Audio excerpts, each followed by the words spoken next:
The PM agrees to an independent investigation for Joseph Budna, but also brings back Paul Rosado. Tonight, we'll have the latest, plus analysis from News Director Jules Vasquez.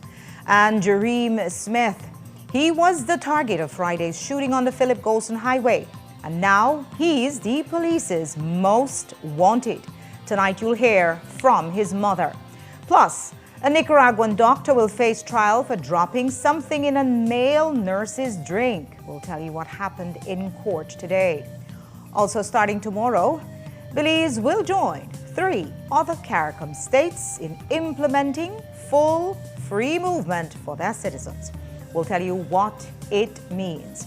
We've got details of these and other stories in our newscast for tonight, Tuesday, September 30th, 2025. Good evening.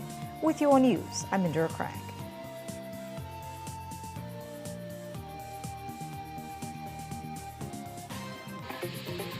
This newscast is brought to you by Cellular World, your authorized Samsung distributor. Every day, the demand on your business gets higher. More productivity, better equipment, and reliable support to keep up with a fast-moving world. At Cellular World Business Solutions, we're ready to help you boost performance across every operation. Don't let outdated technology hold you back. With our certified and supported solutions, your business stays ahead. We supply office equipment, printers, inks, and toners, software licenses, IT system assembly as your Dell Platinum and Cisco partner, appliances, and custom orders tailored to your needs. From startups to large enterprises and renowned institutions, we serve every corner of the country because no industry can afford to fall behind on technology. Let's take your business to the next level. Contact us today at 610-2494. Cellular World Business Solutions, your reliable partner in business success.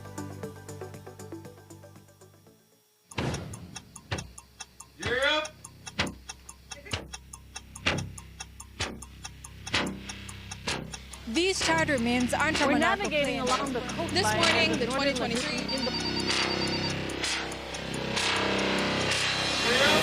Good evening. Good evening. I'm Cherie Culsel, And here's what's ahead for you on 7 News tonight. We've got details of these and other stories in our newscast for tonight. Good evening. With your news, I'm Indira Craig. Please, you're watching the Nation Station, Channel 7.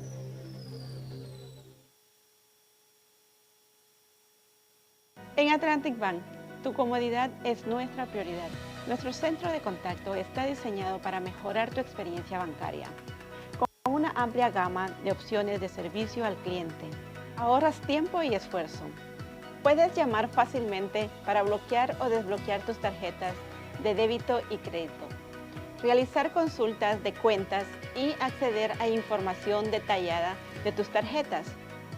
Ya sea que necesites asistencia con la banca en línea, apoyo para comercios o consultas generales, nuestro equipo está listo para ayudarte. Para mayor comodidad, si todos los operadores están ocupados, puedes dejar tu número y un operador te devolverá la llamada lo antes posible para asegurarse de que recibas el apoyo que necesitas. Para mayor seguridad, es posible que necesitemos verificar tu identidad con un conjunto de preguntas sencillas. Recuerda, Atlantic Bank nunca solicitará tu nombre de tu usuario ni contraseña de Atlantic Online por llamada telefónica, mensaje de texto o correo electrónico, asegurando que tu información personal permanezca segura y protegida. Nuestro equipo de apoyo está disponible de lunes a viernes, de 8 a.m. a 6 p.m., en inglés y en español. Simplemente marca al 223-1212. Esta es la línea dedicada para nuestro centro de contacto. Atlantic Bank se compromete a brindarte un servicio excepcional y las herramientas que necesitas para administrar tus finanzas de manera conveniente y segura. Aprovecha al máximo nuestro servicio del centro de contacto. Atlantic Bank, building the future together.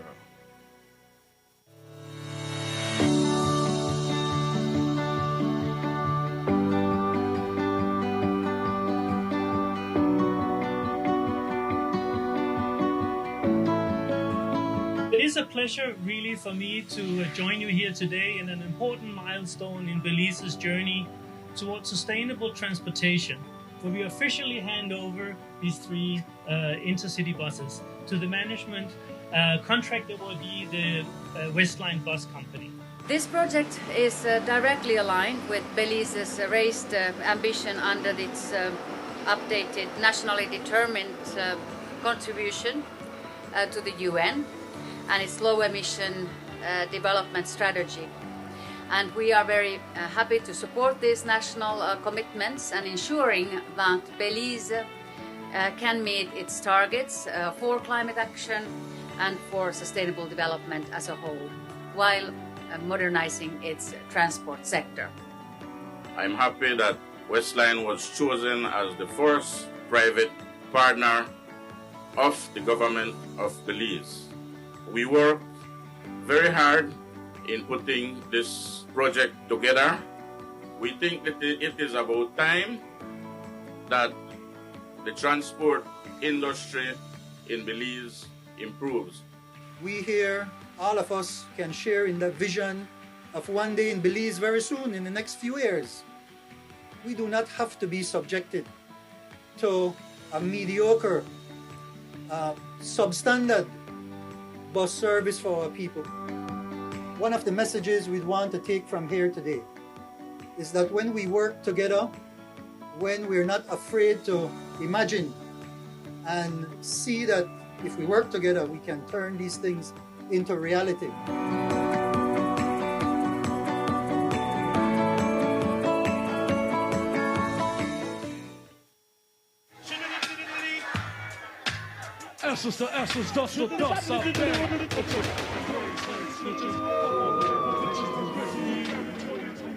Years ago, the stage went dark for Shine Barrow. Shine Jamal Barrow is back in Belize.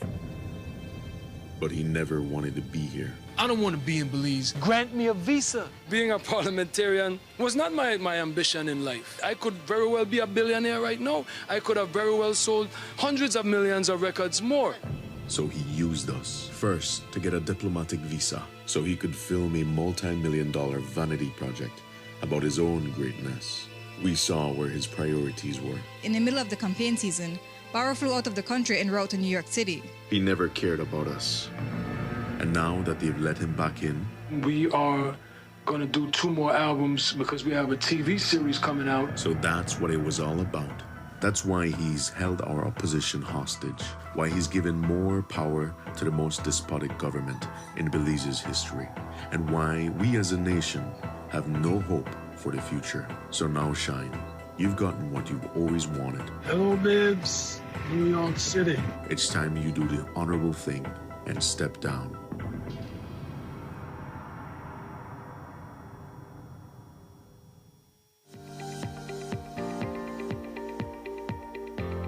In 2025, work started on a 9.5-mile road upgrade between the communities of Spanish Lookout and Bullet Tree. The project, spearheaded by the Ministry of Infrastructure Development and Housing, will create a climate-resilient network connecting Bullet Tree, Santa Familia, Billy White, Duck Run 1, and Spanish Lookout. This road is critical as it is the only route available to farmers when there are flooding events that affect the area. It's like a dream come true because it's not from right now we want it. It's from way before. Like we travel almost once a week, so it's perfect. I experienced a lot of difficulties on vehicles, motorcycles. The last time I spent $3,500 on my vehicle. And sometimes whenever you go for labor costs more than the parts. And then I see that's a very good improvement that's doing on the road because it's efficiently good for the vehicles and I think for the drivers as well. Too much dust, too much holes on the road, and when it rains, too much flood. Sometimes we can't pass for 2 or 3 days. Before the road get fixed, honestly, I only travel this road because I have to. If I had a choice, I wouldn't travel this road at all. I mean, every couple of feet you go down another big hole, and I have to drive slow. And when it rains, you know, the road will get really muddy, vehicles will get stuck in at the side and all kind of thing. We really appreciate it, and I know it's taking a little time, but it looks very good, neat. People working on this, the government working on this road is a very, I say, is very improving, and it's a very nice quality of material and very good road that's coming. Thank for these people that are working on these roads. This road is a special road for us in the West. It's connecting one of the most productive communities, which is Spanish Lookout, to the rest of the Cayo district. We are one family in Belize, and we are trying to have that intersection between our cultures, our style, our way of living, and our way of thinking. The MIDH has not failed you, it will not fail you, and we will continue to work as hard as we can.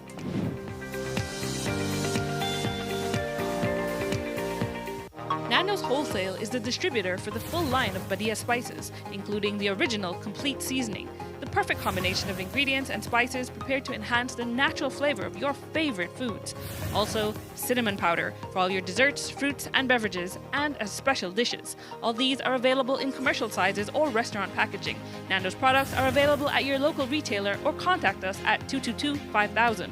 From Corozal to Toledo, Nando's is proud to be serving Belize as its #1 wholesale distributor for over 35 years. Wake up to positivity and inspiration. It's a fresh and diverse twist on your mornings. Tune in to Sun Up on 7 every weekday morning at 6:30 a.m. right here on your nation station, Channel 7.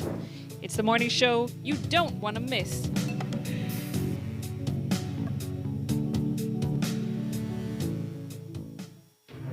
Belize, you're watching the Nation Station, Channel 7.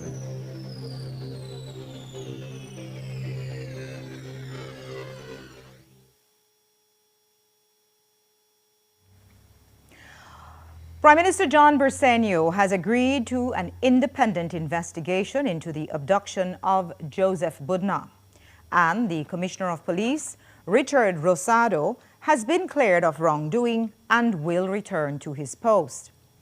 Those are the two major takeaways from a press release issued this afternoon after the PM received and reviewed the Budna investigation from Assistant Commissioner of Police, Suzette Anderson.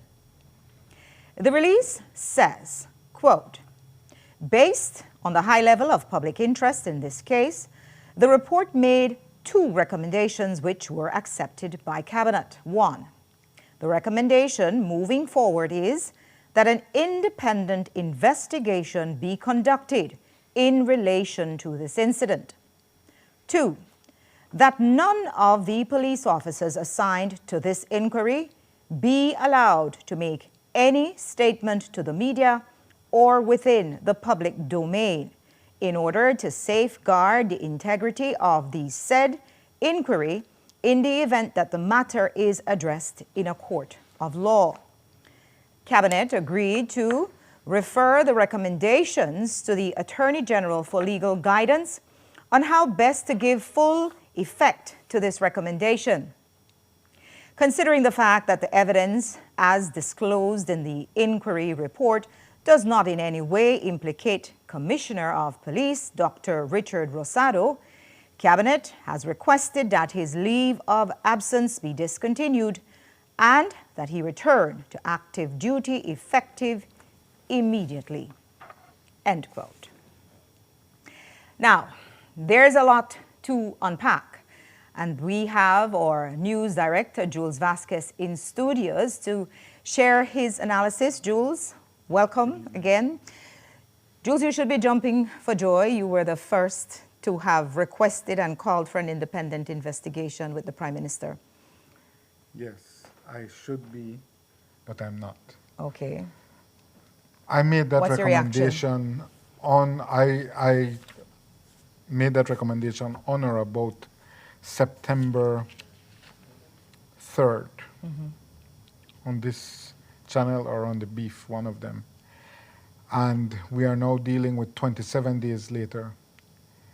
The Minister of Home Affairs supported the call on or about September 5th. It is 25 days since that time. The effluxion, the passage of time is consequential. Why wait 25 days to do what was staring you in the face? So that's my first issue. It's too late because recall will have slipped, momentum has been lost, and also, this is the critical point, the release that you just read makes no mention of any surveillance videos. That is the critical piece of evidence here. Because police officers, regrettably, who are trying to protect their career, cannot be relied upon to testify against their boss, whether it be their commander or the commissioner of police. They cannot be relied upon to do that. They're protecting their professional careers. Very difficult. That is why the video surveillance that we are seeing there in terrible zoomed in graining, that is why that is critical. The release, the most glaring omission is that there's no mention of any surveillance video of the era, even if to say the investigator has reviewed it and based upon that has called for an independent investigation. Remember, the prodding for an independent investigation is because we believe police are involved and police cannot investigate themselves. So it becomes a matter of great concern that there is no mention of the surveillance video in there. And I am verily concerned that this footage is not in the hands of investigators, that it does not exist for the investigators to access. I'm going to be very specific. On August 22nd, the abduction happened. Right. Police, in the proper conduct of their duties, on the 23rd and the 24th, reached out to get that surveillance video from the various government ministries in the area. That following week, the commissioner traveled. At some point in there, the investigation was shut down and nobody was able to, nobody knew where the footage was. I am concerned that I want to know, I want a statement. Where is the footage? Why is the Prime Minister saying, I haven't seen it? Why is the acting commissioner, Bart Jones, saying, I haven't seen it? The only person who has said he has seen it, apart in the original format, is Compol Rosado. And he lied about what he had to see. I can't say what he saw, but the footage that I know the police had shows a police officer right there going over to look at it and ask what's happening with this abduction, and he was taken away. Don't we have an argument, though, on the other side of the coin to say that the police inquiry that was commissioned is something that was a part of due process, meaning that, yes, you were asking for an independent investigation, but we can't use that as something that literally was necessary to reach this place? No, I am saying the police investigation is wholly irregular. Right. Because who is the Prime Minister to make any evidential assessment? It's as bizarre as saying, well, bring me the investigative file. I have no experience or authority to do that. The person who makes assessments of evidential value is the Director of Public Prosecutions. She and her office, they are the experts. They actually have a monopoly on that specific type of knowledge. So were we dragging our foot on that? Was that just literally? No, I'm saying that's a deliberate avoidance. It's a deliberate, it can only be, I can only conclude, because whilst with the Prime Minister, who has no experience with investigative files, why would he seek to get an investigative files? And what is telling in the language of the press release, and I want to read that part very quickly, what is telling in the language of the press release is that based on the high level of public interest in this case, the report made 2 recommendations. So then the investigator is acting on the high level of public interest. I thought the investigator was investigating a crime, acting on what is the evidence before her. But it says based on the high level of public interest, she's making 2 recommendations. Right. But where does public interest factor into a police officer's criminal investigation? It's the politicians who have to factor in the public interest. So I find that to be a very strange line in the release. And then she supposedly, the report made 2 recommendations which were accepted by cabinet. 1, it recommends an independent investigation. Fine. We have to see exactly. We have to see who's the independent investigator. Okay. We've lost 3 weeks. Right, yeah. But we have to see who the investigator is. But this is a weird comment. None of the police officers assigned to the inquiry be allowed to make any statement to the media or within the public domain in order to safeguard the integrity of the said inquiry in the event that the matter is addressed in a court of law. That is a deliberate tightening the lid on the truth. Yes, because police officers in the normal course cannot speak in the public. So why would you make such a clear delineation or a clear declaration that no public statement can be made? It's not like police officers, you can just walk up to them and they give interviews, but it suggests to me that they are concerned, that there is a concern that loose lips sink ships. And I am telling you, there are facts that can be unearthed which can shake this matter up. There were multiple police officers who were not a part of the planning or the execution of this nefarious operation. And they Corporal Choco had to come over, Corporal Labriel had to check the Equinox when it passed Arenal. There were police officers who had to sign out the gun that Mr. Flowers got. Those police officers, their testimony is important, and I take this point too as an attempt to tell them, don't even try it. So it's more than a gag order, it's really a threat. I take it as that. Okay. I really do take it as that. And I want to turn to this issue. The last paragraph says that it does not implicate in any way the Commissioner of Police, Dr. Richard Rosado. Was he questioned? Did the investigators question him? Because the abductee, the abductee named him. Fine. Mr. Budna is making it up. All right. However, did they check his phone? Because I am told that he may have well received communications on that night regarding this. I'm just saying, did they check his phone? It's a fair question, but I don't know that they did or did not. But I suspect it is difficult for an assistant commissioner of police to go to the fully, just on leave, commissioner of police and tell her, we need to check your phone here. That's not, I don't think that's within the realm of the possible. But Cabinet had requested that his leave of absence be discontinued and that he return to active duty. But you said 22 days ago, on September 8th, that he was on administrative leave. Then the Prime Minister said in the House he had chosen to go on leave. And now he's on leave of absence. This changing of the language, again, it provokes in the public a genuine suspicion of a cover-up. There are all the circumstances to make that. So now, the government, in my mind, is being very daring in saying that his public credibility has been to a large extent undermined. Compol Rosado. Right.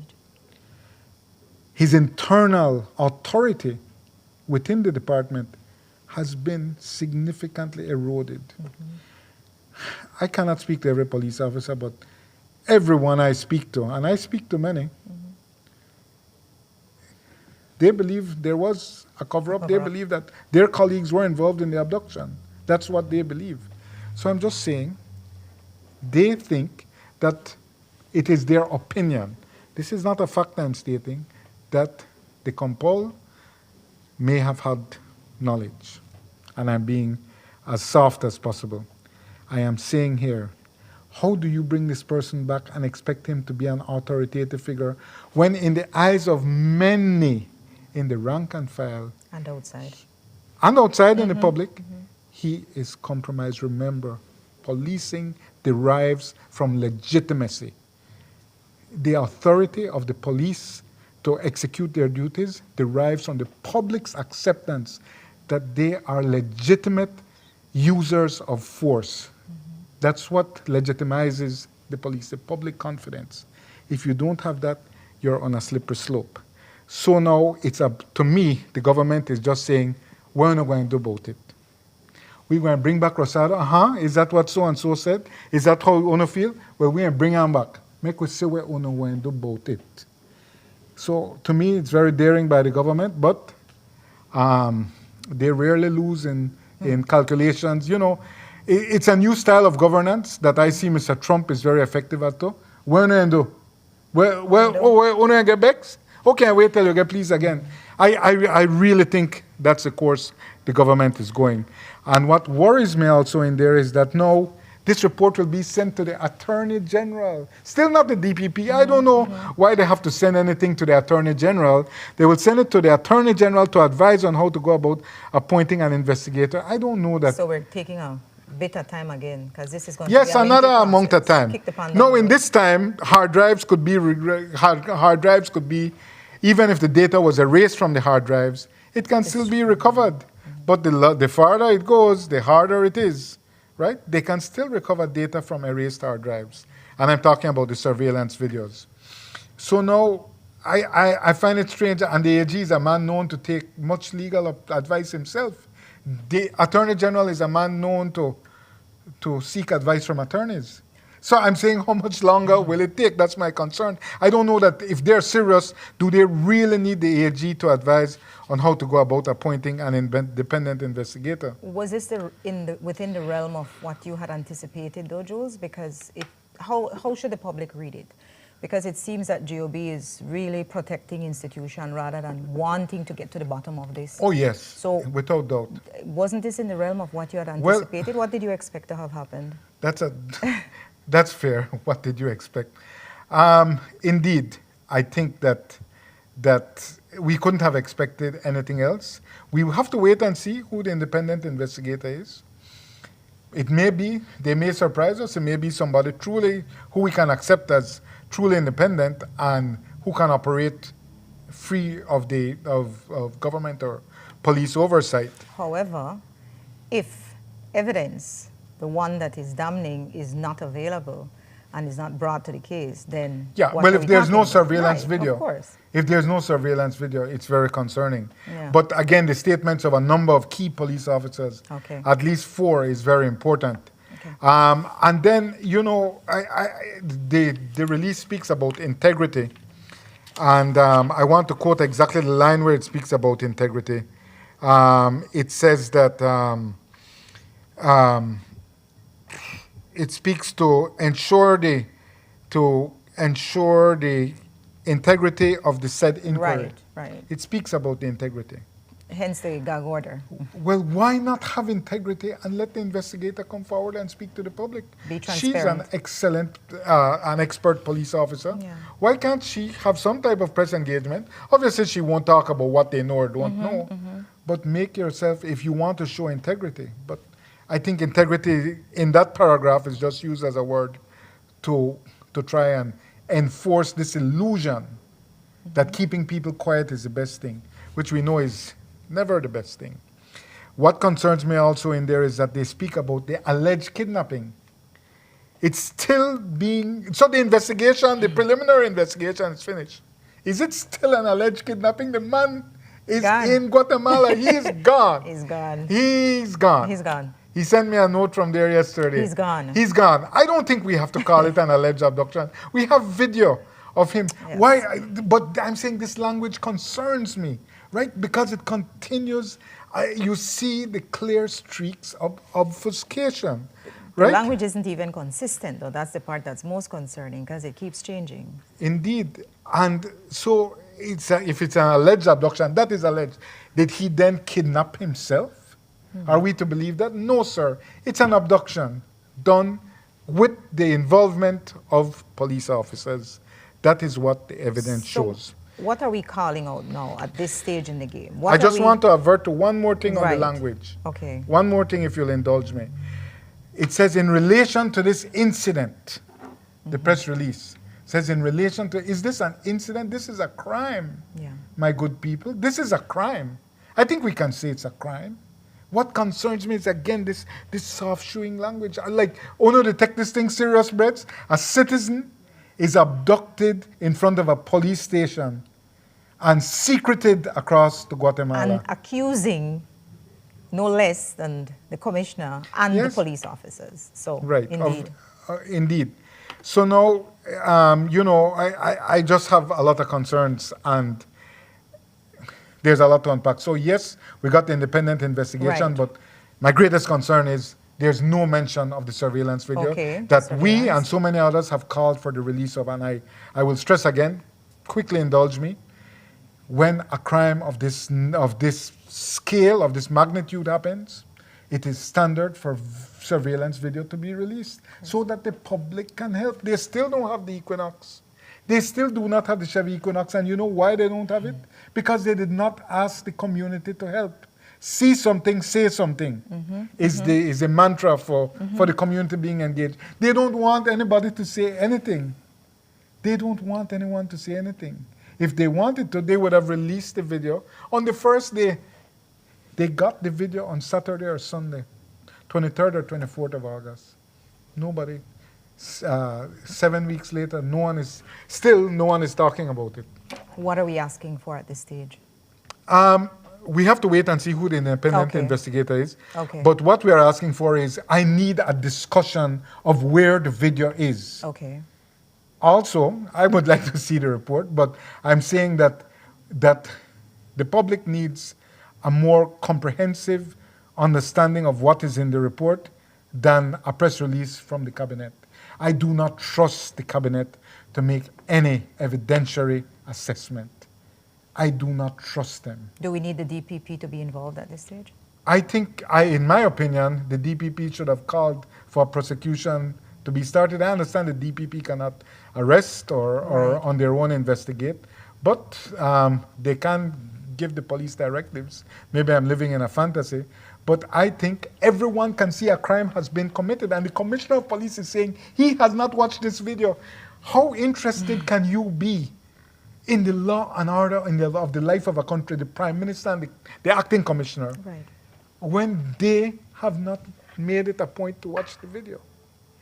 So it's very concerning. Jules, thank you. Thank you for joining us. Thank you for keeping on top of all of this. And I'm sure that in the days to come, we'll have a little bit more to unpack. Yes, indeed. So, as you just heard, the government is being daring in bringing back the Commissioner of Police, Richard Rosado, after 22 days on administrative leave, as it was originally called. And that's because his credibility was brought seriously into question after the August 25th press conference to discuss his abduction, where there were several glaring inconsistencies in this presentation. Now, we don't ever repeat stories that are just 1 week old, but last week, Tuesday, we looked back at that press conference, which was a case study in deflection, evasions, and untruths.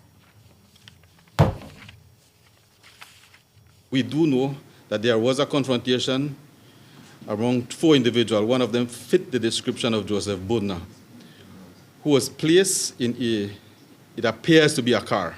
But minutes earlier, he had said Joseph Budna was placed in an SUV vehicle with Belize City license plate.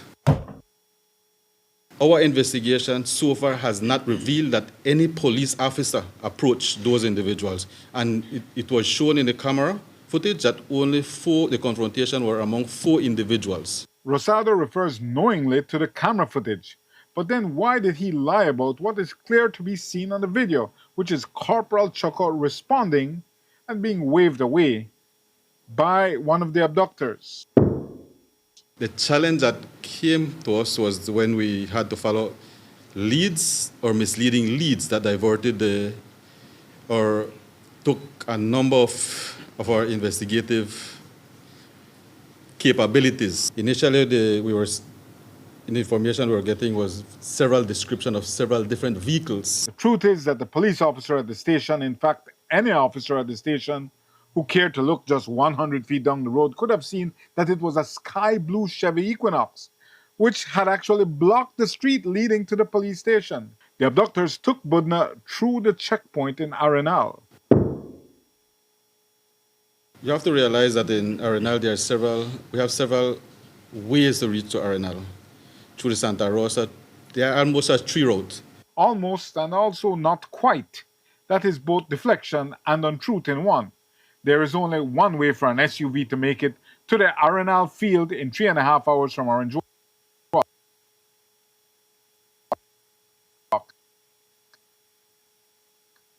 And that is the Arenal Road, where there is a checkpoint. I am confident that no vehicle fitting that description passed the VCB. So, but how do you get from Orange Walk to Arenal if they did get there? That is what the investigation will reveal. The allegation by Mr. Budna includes a claim that calls were made in the car to compel, saying that we have the man. What do you say in response to that? Like I said, anybody could see anything, and if I would get $1 for every rumor that is being made, I would be a millionaire by now.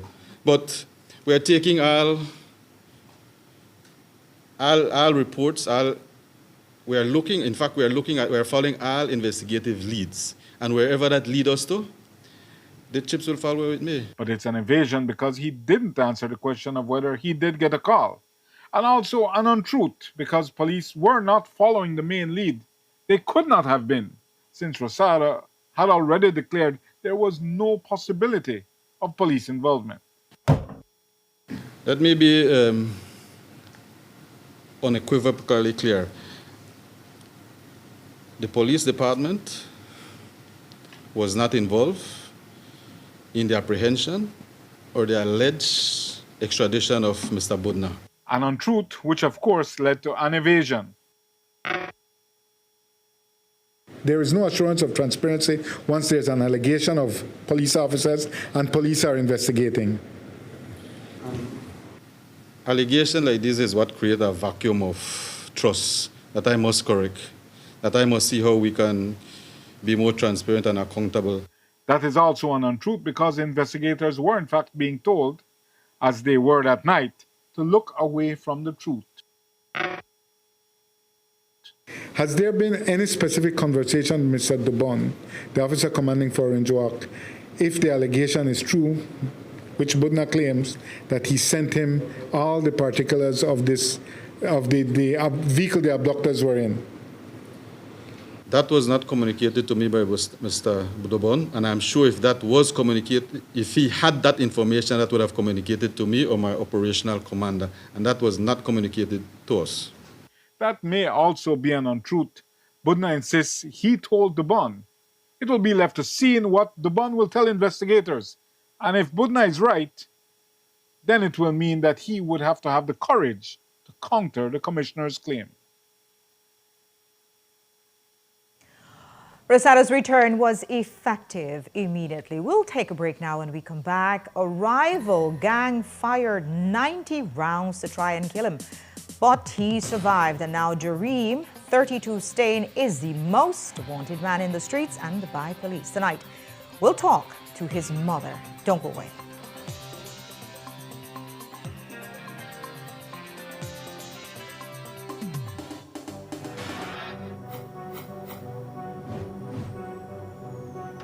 Please, you're watching the Nation Station, Channel 7.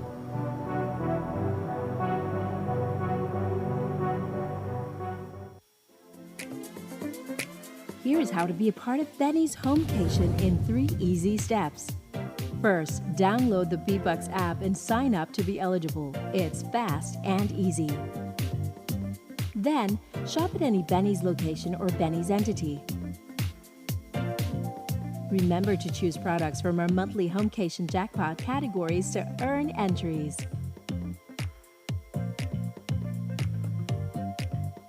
Now you can earn B-Bucks with purchases made and be a part of the Benny's Homecation Jackpot for a chance to win the $10,000 grand prize in December.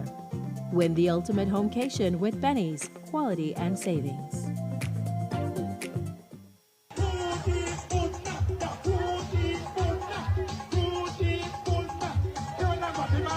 That's the question on everyone's mind. Everyone except John Briceño. It seems he may be going out of his way not to know. Have you asked the ministers personally whether they had any involvement? We never had no discussion.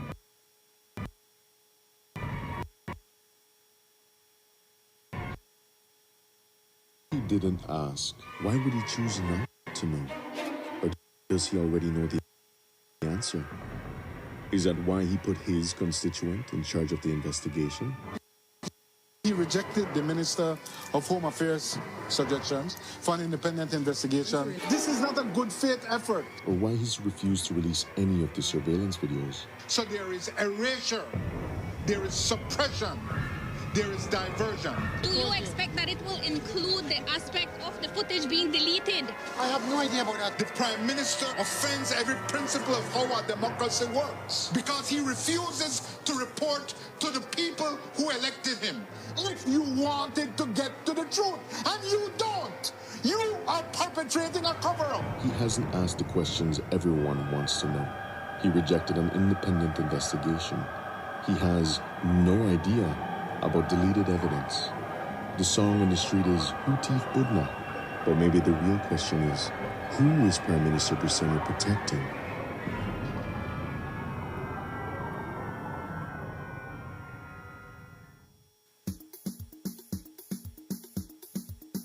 I will not lie, nor will I hide from the Belize Rural Central constituents. Thank you for all the hard workers, for all the street captains, for all the area leaders, and for all the residents of Belize Rural Central who has put their trust and faith in me. I will deliver. I will work hard. I'm not going to be a politician. I will be a partner. I'm going to work for you. All right? So the work begins tomorrow. That's right. No doubt.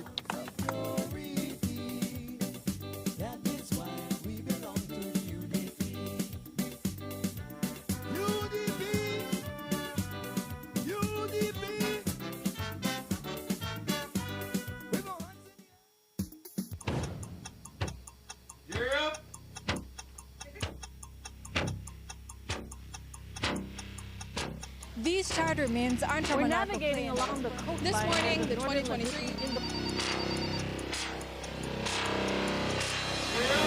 Good evening. Good evening. I'm Sheree Culsel, And here's what's ahead for you on 7 News Tonight. We've got details of these and other stories in our newscast for tonight. Good evening. With your news, I'm Indra Craft. Please, you're watching the Nation Station, Channel 7.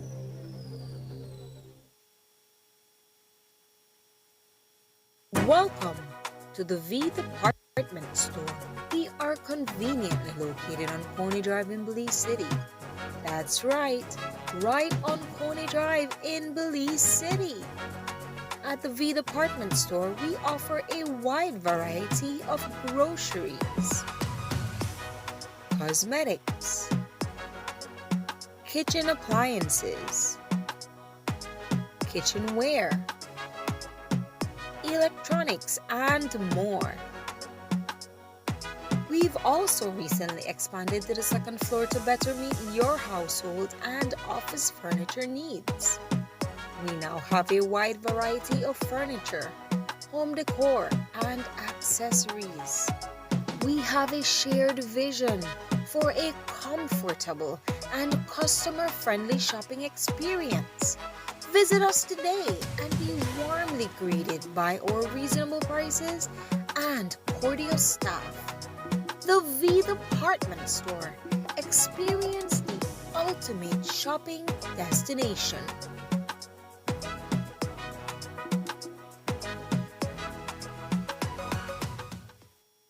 At Atlantic Bank, your convenience is our priority.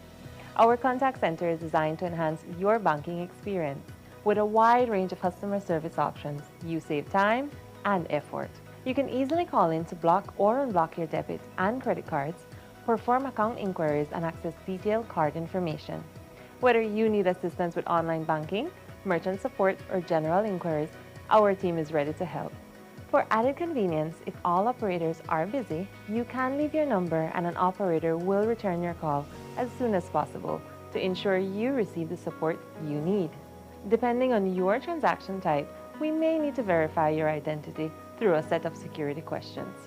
And remember, Atlantic Bank will never request your username or password for Atlantic Online via phone call, text, or email, ensuring your personal information remains safe and secure. Our support team is available Monday to Friday from 8 a.m. to 6 p.m. in both English and Spanish. Simply dial 223-1212.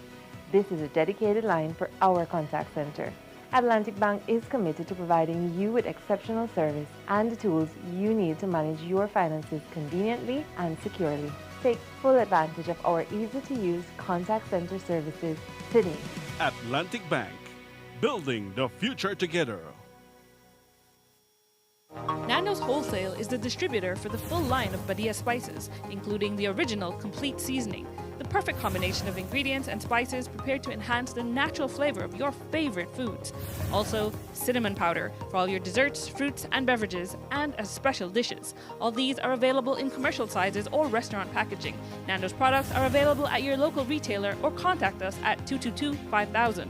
From Corozal to Toledo, Nando's is proud to be serving Belize as its #1 wholesale distributor for over 35 years.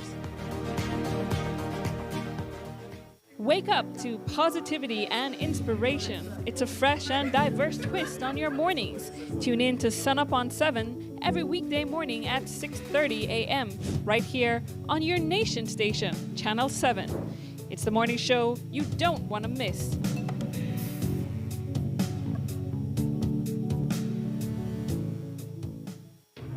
Belize, you're watching the Nation Station, Channel 7.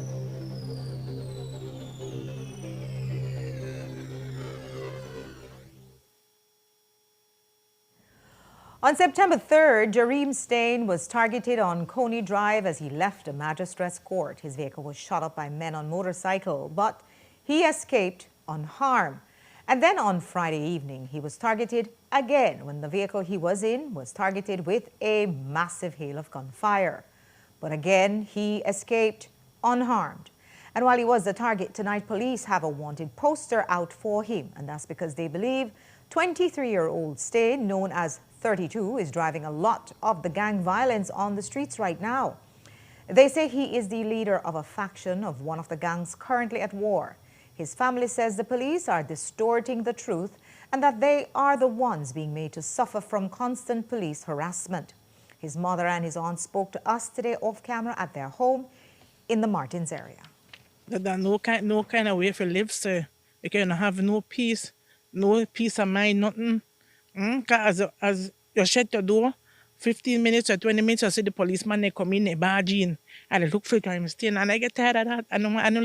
I can't live like that no more. 2 truckloads, they must be 10 police. I got my grandbaby in there. They come, they say they look for gun and ammunition. They don't look for no gun and ammunition, sir. They can look for my son, but they use gun and ammunition. I have to wake up my grandpick out of their bed. And that not nice. Any lead shooting, the policeman say, any lead shooting in the Belize City, that he never pick up, that he ain't responsible. Do you believe he is responsible? No, sir. No, sir. But you know, Miss Pamela, there is a tradition in Belize of mothers taking up for sons that's some bad picnic. Yes, but I know they take up for my son. I'm not. Okay. I just tired of the harassment. When they shoot out on the first time I court, everybody know that was an inside job from inside the court. Cameras they all over from Coney Drive. One camera must catch the persons there or the person responsible for it. I want to make it clear to everybody, the news media, everybody, the police department, they paint my nephew as if he not this big, notorious. My nephew, nothing more, my nephew notorious. My nephew is a young black youth to try to live a life too. At the end of the day, they bullied him. For he rival bullied him. My nephew couldn't even get to an education decent because they bully him. He was bullied to the stage and whatever he is right now. So if you bully me every day, one of the days I want to design something for deal with you too. Now, sometimes, as I told her, we take up for our loved ones and we cannot see them in the way that the world sees them. Might you accept that the Jareem that you know and love, it might not go on out there how it go on in here, in the family yard? Yes, I accept that. Like what I tell you, it run right back to what I tell you. He's not an angel. And I never did say that my nephew is an angel. But I'm just saying that everything happened there, paint my nephew. Even when my nephew gone to America through the back, and police never know that my nephew gone to America through the back, as something happened there on your so never know my nephew there at America. You know, even when my nephew there at jail, the killing still not happen. So nobody can tell me, or the department can't tell me that only my nephew do thing. Wow, next gang fire 90 rounds to try and kill your son. Do you live every day with the fear that you're going to get that call? Yes, sir.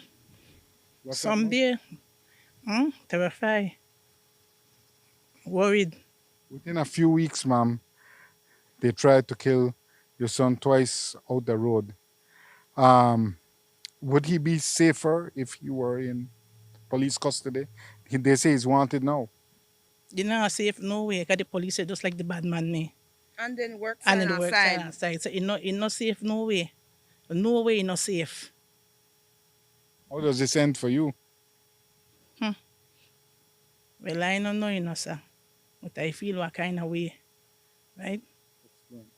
I can't explain. And just like how they put out Jareem Stain wanted, they should have investigate the cameras there at Coney Drive and whatever, put out the wanted poster for the man name. We're going for my nephew, that Coney Drive, because they have cameras and they have tape. Just like how you have Jareem Stain wanted, you post up the man they wanted to. You not pick up nobody for no shooting. Only my nephew, you pick up. Now tell me, what you got my nephew wanted for now? When he was a target. Pamela Stain says that the last time she saw her son was last week, Thursday, the day before the shooting on the Northern Highway. A Nicaraguan doctor accused of secretly spiking his colleagues during a night out in Belize City will go on trial tomorrow before Chief Magistrate Deborah Rogers. 38-year-old Dr. Carlos Saborio is charged with administering an obnoxious substance to his friend and fellow medical professional, 30-year-old Venezuelan nurse Javier Brito Nava. At today's case management conference, both the prosecution and the defense reviewed the evidence to be relied on at trial. Dr. Cozy's attorney, Richard Dickey Bradley, told the court he intends to challenge some of the evidence, including how certain information was obtained by police. As a result, when the trial opens tomorrow, it will start with a special hearing to determine the admissibility of disputed evidence. The prosecution's first witnesses will include the complainant, Javier Brito Nava, and 2 police officers, one said to have provided a DVD of security camera footage allegedly showing Dr. Cozy pouring an unknown substance into Brito Nava's drink while he was in the restroom, and another IT technician. Dr. Cozy remains out on bail. The new city administrator has been named, and just as we told you it would be weeks ago, that name is Dr. Candy Spitz. She's just back from Taiwan, where she had been ambassador for 5 years and is rumored to have been the political favored choice of the PUP bigwigs in Belize City. But not so, says the council, which issued a release today stating, quote, "This decision follows the recommendations of the interview committee, recognizing Dr. Pitts' proven record of leadership and public service. Pitts will be replacing her politically favored predecessor, Albert Vaughan, who served as the city admin for only 14 months. Like him, she previously served as a PUP Belize City councillor." On Monday, the Belize Forest Department responded to the report of a dead jaguar in the Malacate area of Independence Village. The adult female jaguar, weighing approximately 110 pounds, was in an advanced state of decomposition and showed evidence of having been shot. Further analysis revealed that the jaguar's canines had been removed, a clear act of illegal tampering. In their release, the department stressed that the killing, possession, or trade of jaguars or their body parts can result in up to $10,000 in fines. Offenders will be prosecuted to the fullest extent of the law. For all who want to report any illegal wildlife, forest, or mangrove-related issues, you can call the anonymous hotline or WhatsApp or regular calls at 610-1524. We'll take a break now. When we come back from Deputy Compol Edward Broster, he's a politician now. We'll talk to him about his first convention win. Don't go away.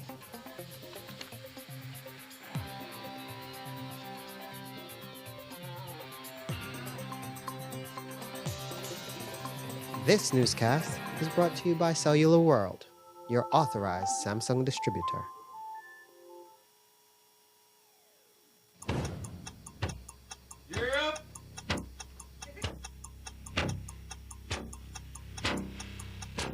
These charter mints aren't from We're an navigating along the coastline. This morning, of the northern 2023.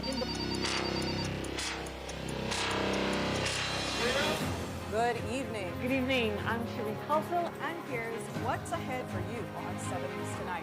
We've got details of these and other stories in our newscast for tonight. Good evening. With your news, I'm Linda Craft.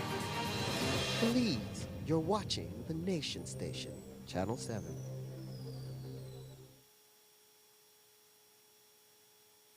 En Atlantic Bank, tu comodidad es nuestra prioridad. Nuestro centro de contacto está diseñado para mejorar tu experiencia bancaria. Con una amplia gama de opciones de servicio al cliente, ahorras tiempo y esfuerzo.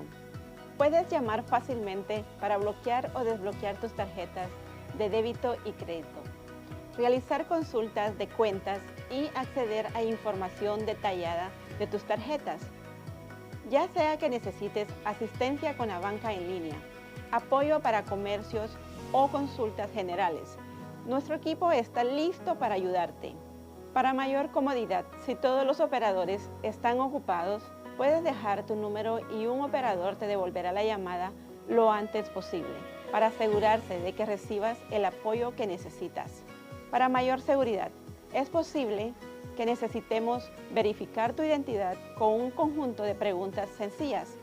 Recuerda, Atlantic Bank nunca solicitará tu nombre de tu usuario ni contraseña de Atlantic Online por llamada telefónica, mensaje de texto o correo electrónico, asegurando que tu información personal permanezca segura y protegida. Nuestro equipo de apoyo está disponible de lunes a viernes, de 8 a.m. a 6 p.m., en inglés y en español. Simplemente marca al 223-1212. Esta es la línea dedicada para nuestro centro de contacto. Atlantic Bank se compromete a brindarte un servicio excepcional y las herramientas que necesitas para administrar tus finanzas de manera conveniente y segura. Aprovecha al máximo nuestro servicio del centro de contacto. Atlantic Bank, building the future together.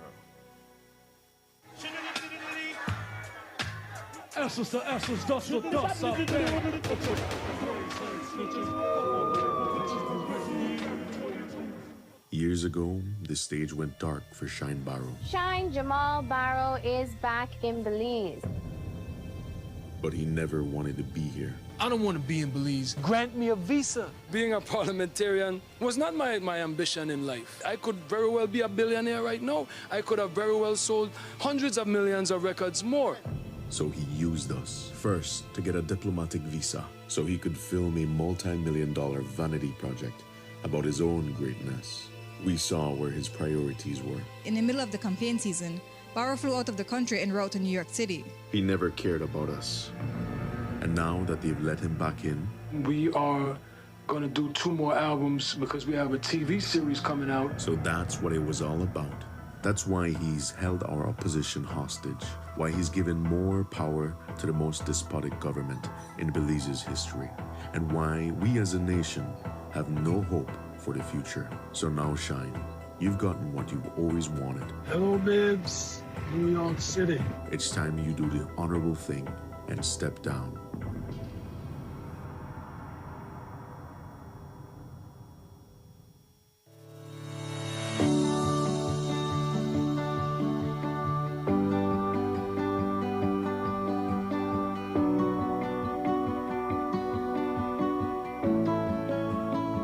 is a pleasure really for me to join you here today in an important milestone in Belize's journey towards sustainable transportation, where we officially hand over these 3 intercity buses to the management contract awardee, the Westline Bus Company. This project is directly aligned with Belize's raised ambition under its updated nationally determined contribution to the UN and its low emission development strategy. And we are very happy to support these national commitments and ensuring that Belize can meet its targets for climate action and for sustainable development as a whole, while modernizing its transport sector. I'm happy that Westline was chosen as the first private partner of the government of Belize. We worked very hard in putting this project together. We think that it is about time that the transport industry in Belize improves. We here, all of us, can share in the vision of one day in Belize very soon, in the next few years. We do not have to be subjected to a mediocre, substandard bus service for our people. One of the messages we want to take from here today is that when we work together, when we're not afraid to imagine and see that if we work together, we can turn these things into reality.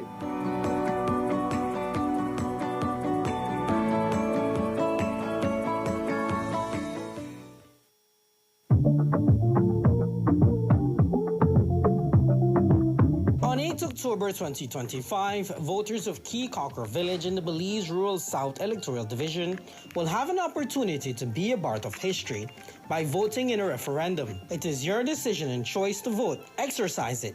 Let your decision be your choice. Disabled, elderly, and pregnant women will be given priority. The voter enters the polling station and shows her voter identification card.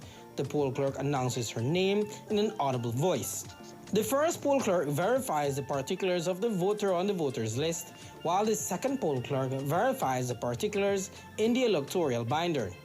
The voter's name is then ruled off from the voters list. The voter is then required to show her right index finger to ensure that she has not yet voted.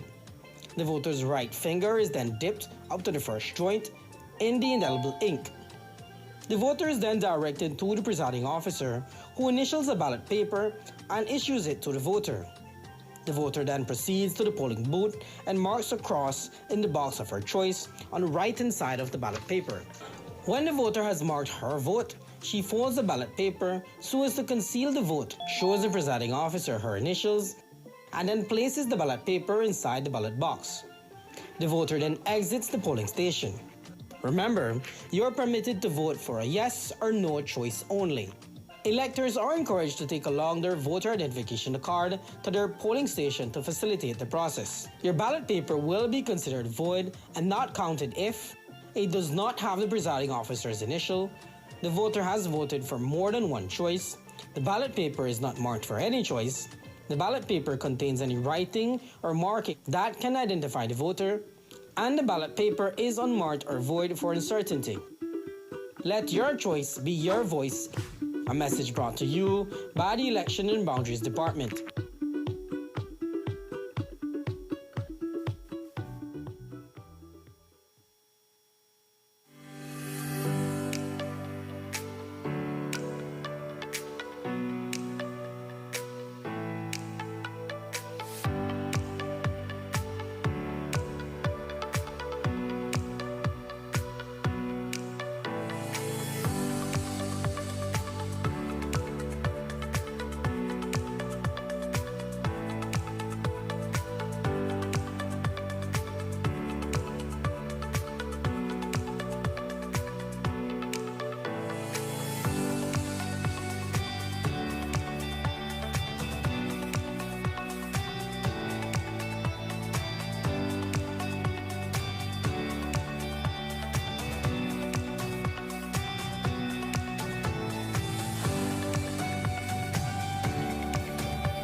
Yesterday we had choir rehearsal, but now we can sing it for real. Come on, help us sing this song. Here we go. The Lord is my shepherd, everybody. The Lord is my shepherd. He goes before me. He goes before me. Defender behind me. Defender behind me. Y'all been practicing. I won't fear. I won't fear. I'm filled with anointing. I'm filled with anointing. Thank you, Jesus. My cup's overflowing. My cup's overflowing. No weapon can harm me. No weapon can harm me. Jesus. I won't fear. I won't fear. People of God sing hallelujah.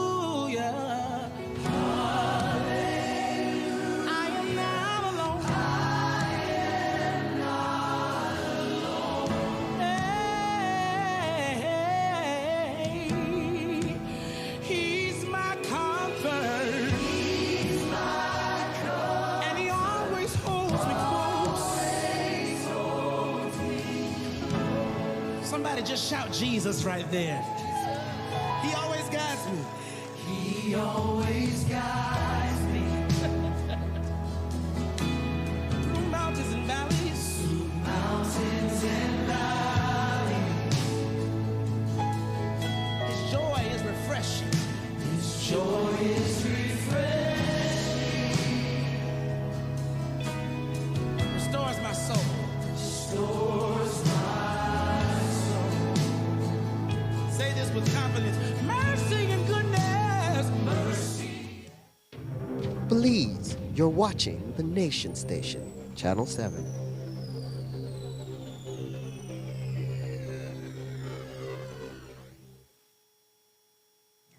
Four CARICOM nations are boldly forging ahead with the free movement of nationals. They are Belize, Barbados, Dominica, and St. Vincent, who have implemented the full free movement ahead of other CARICOM member states, which have been lagging on this key aspect of the CSME. But what does it mean for these countries, and how does Belize benefit from this regional integration? We asked the representative from the Ministry of Foreign Affairs and Trade. As of today, the 30th of September, each member state has in place a skills regime, including Belize, and we have a law that governs that. The skills regime, which is different from the work permit regime or any other regime that persons may come under. There are 13 approved categories that the community approved, and these include persons with a degree, such as an associate's or higher. These include media worker, teachers, nurses, agricultural workers, security, domestic workers with a CVQ, artisans, artistes. So these are the categories that you can come under, and attorneys fall under persons with a degree, right? So all of these people right now, once they have a skills certificate that they obtained in their member state or another member state, can move. So CARICOM nationals can move under that regime. Now, this new regime, full free movement, is saying we're done with those categories in regards to Dominica's, Barbados, and St. Vincent. Anybody from these countries, once they have their CARICOM passport, can move. So that's the difference.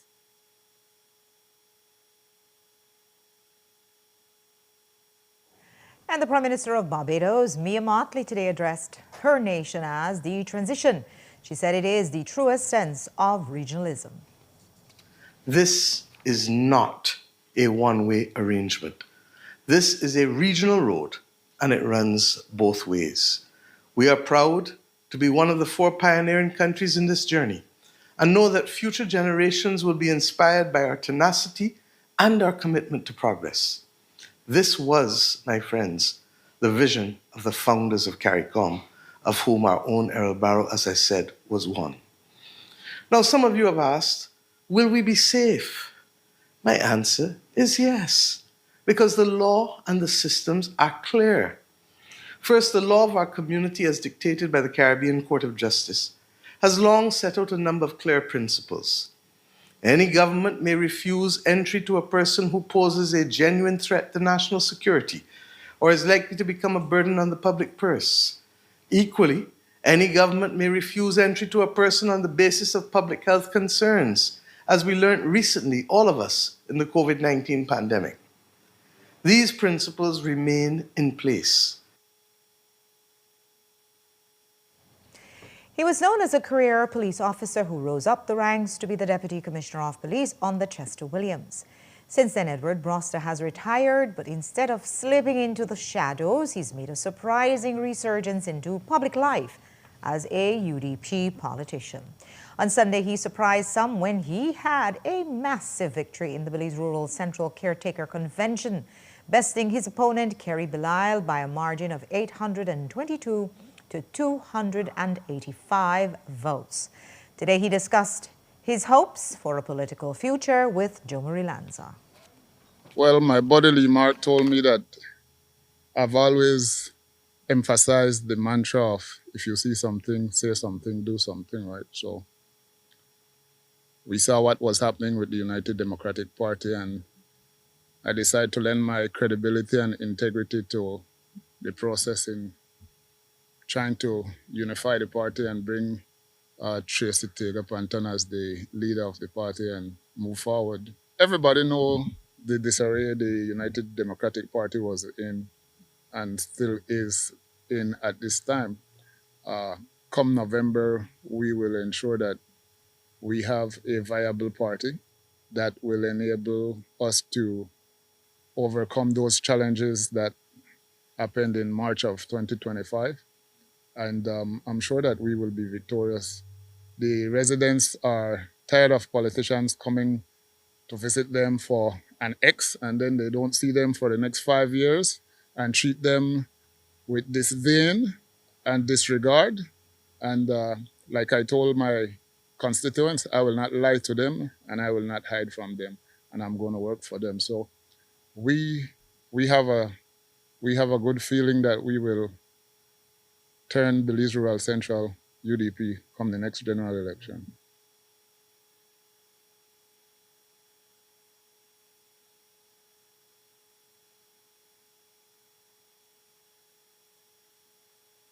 In a strange but credible political rumor we heard today, Broster's one-time compul and one-time arch enemy Chester Williams may also be expressing an interest in that rural central seat for the PUP. We'll see where that one goes. A boat got stuck on the reef at the main channel in San Pedro this morning, and that's bad enough, but the video was sent to us because the persons in the boat, likely foreigners trying to get it off the reef, was standing all over the reef structures, which kills corals. Observers say that's what happens when resorts choose not to hire local captains and guides.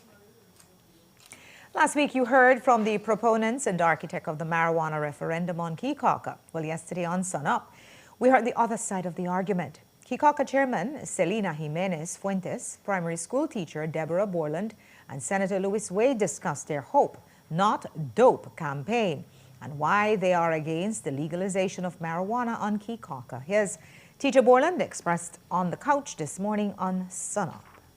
As you've heard, there's a need. There's so much that the island needs, and having that extra money will definitely give them that additional fund. But you also have to think about the health aspect of it, and I think that's the part that is missing from all of it.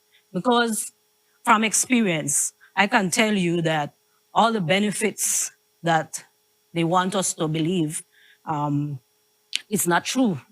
And what is to keep marijuana out of the hands of young people?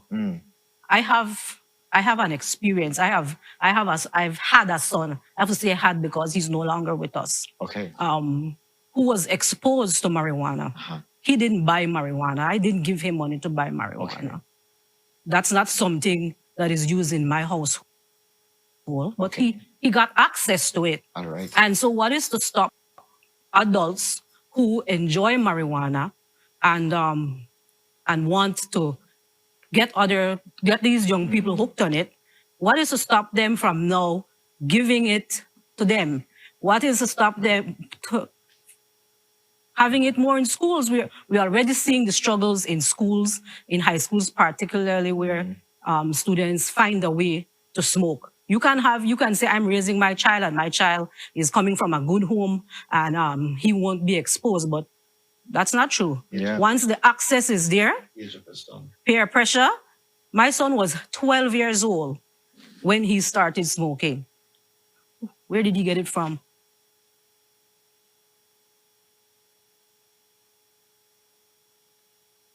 The referendum will be held a week from tomorrow. And the message sent out last week by the police department caused puzzlement across the public sector, especially enforcement agencies such as customs, immigration and forestry. It directs police that they are not to cooperate with sister agencies unless specific authorization is gotten. We asked the acting compol about it, and he says the message was misunderstood. It's a pity that police officers, instead of complying, would find it necessary to circulate internal memos for stir mischief. Since that memo went out, gotten calls from custom officers. It's me who sent it today. I heard. So, quite on the contrary, the intent here is to ensure that the chain of command is maintained in terms of our liaison with these agencies, so it will enhance the relationship. There are many times when, for example, the department or the commissioner's office will be called on a certain incident where police officers were involved with other agencies, and the office would have no idea and have to be calling, and it is kind of embarrassing. There have been situations where guidance could be had in certain investigations to enhance our relationship. And so also too, we have had concerns from other agencies that we work very close with, that Police Officer Joe Soap, Police Officer Jim Sue are contacting them requesting information that agency has.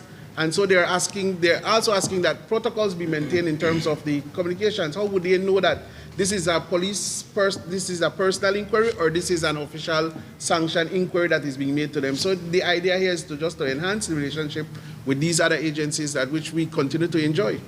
As we speak, there are police officers who are patrolling right now with customs and immigration, and so we continue to operate cohesively. Right, and might it also cover times when certain evidence is handed over by customs into the custody of police and it goes into the wind because it's not a natural police process? Yes, and so yes, it will in fact cover that as well, so that when we are called by these agencies and items are handed over to the police, for example, if drugs are found at the port, that we know that there's official challenging of information, that we know that these things are in fact happening. There have been occasions where custom would be reporting that certain drugs are handed over to the police. After inquiry, we find out, yes, it was indeed handed over. So just to enhance the relationship, not to deter. Last week, you heard the PM's address to the UN, where he made a strong statement on Guatemalan provocation on the Sarstoon. Well, Guatemala had a right of reply some hours later, and here's what they said. Guatemala is a country that is committed to the principles of the United Nations Charter. We respect international law and the peaceful settlement of disputes. In this regard, we submitted our island and maritime territorial claims to Belize before the International Court of Justice, and we reiterate what the President of the Republic of Guatemala said on Wednesday, 23rd of September 2025 in this very room, and I quote, "The future ruling of the International Court of Justice will put an end to the territorial, island and maritime dispute with Belize. Given that the written submissions have already been finished and we're waiting for the oral hearings next year, and awaiting future ruling, We are at an historic opportunity to open a new stage of relationships between both countries. Resolving this dispute peacefully is an example of how even the most complex disputes can lead to peace and cooperation. Guatemala reiterates its commitment to strengthening our bilateral relations with Belize on the basis of mutual respect, peaceful cooperation, and the observance of international law. End of quotation. As we have stated on multiple occasions, including here, we are committed to obeying the court's ruling. When it comes to the incidents mentioned by Belize, these unfortunately took place in both countries. Immediate actions were taken, and even a meeting was organised between the Ministries of Defence of both countries this week, and yesterday a bilateral meeting took place between President Arevalo and Prime Minister Iseño.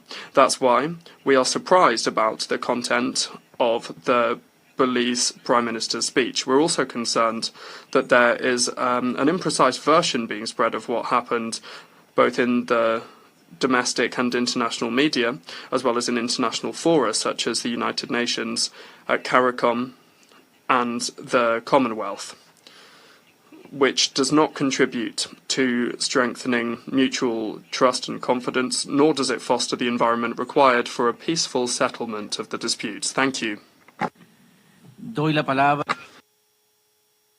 Phase 2 of the Indigenous Women Empowered by Advanced Product Development concluded on Monday in Punta Gorda. The closing also marked the opening of an exhibition to display the work of the 22 artisans who participated in the program.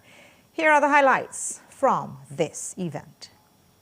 It is an honor to be here once more to say that Home of Indigenous Arts Belize Limited, in partnership with Taiwan Technical Mission, Taiwan ICDF, and the Ministry of Foreign Affairs, Foreign Trade, Culture and Immigration of Belize, is here to recognize the achievements of 22 women artisans that participated in the project Advanced Product Development and Design Vocational Training for Indigenous Women Artisans in Southern Belize.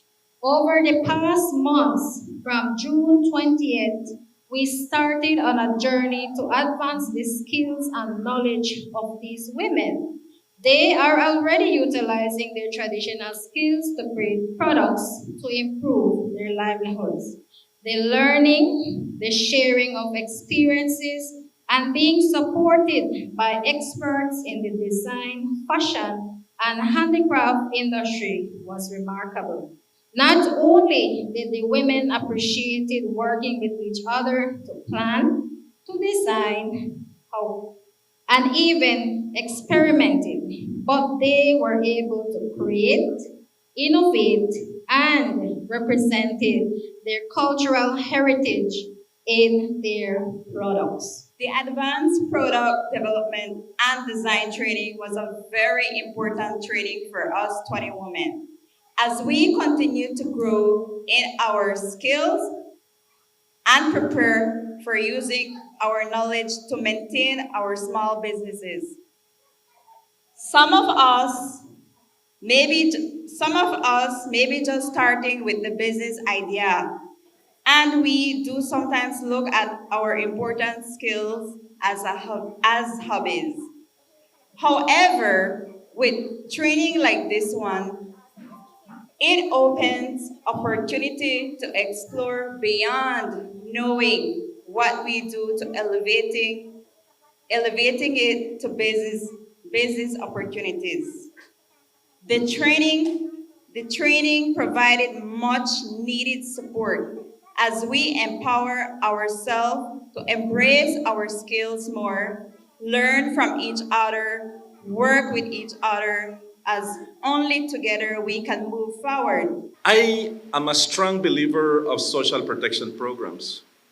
I believe that today's is a testament of a social protection program.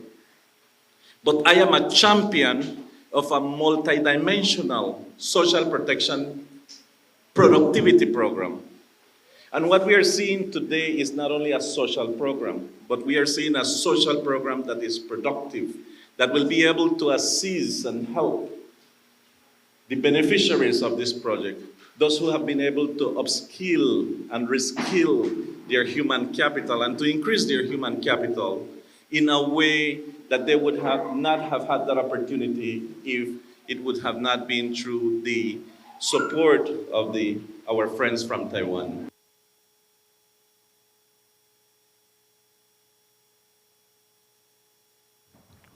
The exhibition is located in Punta Gorda and is open to the public and visitors until October 30th. It is executed under the Ministry of Foreign Affairs, Foreign Trade and Culture led by Taiwan ICDF. And with that, we conclude our newscast for tonight. Thanks for watching. With your news, I'm Indira Craig. Remember, you can find a full transcript of the news at 7newsbelize.com and see the streaming video on our Facebook or YouTube pages. Have a great evening. Join me back here tomorrow at 6.